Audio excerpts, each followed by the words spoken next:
It's funny because when I stopped, most of my friends were just like like you're saying, just kicking it into gear. It's like, oh, this is how this works. And like, let's get into first gear and let's shift right through this. I had started fairly early.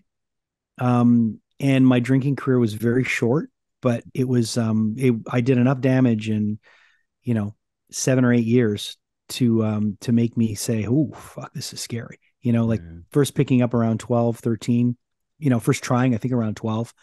And then the minute I had a substance in me, it was like, oh, this is nice. Because, people always talk about they'll ask you, well, what's your earliest memory of being an alcoholic? And mine has nothing to do with my first drink.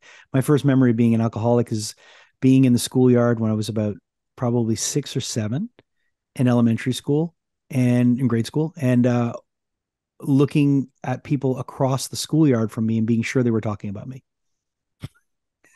And that just that's like, oh yeah, I, the ease and comfort that comes from alcohol. And the only thing that gave me the ease and comfort that alcohol gave me after was a 12-step program.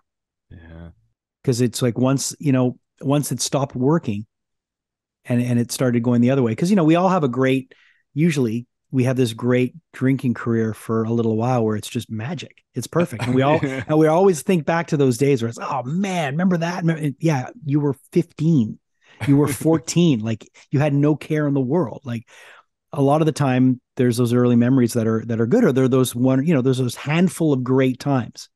And when you really break it down, a lot of people will attest to this. There's maybe a handful of great times that you can really remember, but you'll remember all the shit stuff.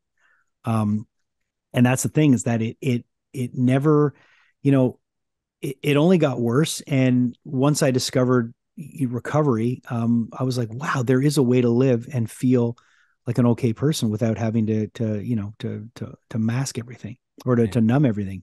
This is the Knocking Doors Down podcast, featuring celebrities, experts, and everyday people who have overcome adversities, including addiction, mental health, and trauma, to live purposeful lives. And that's what Knocking Doors Down is all about.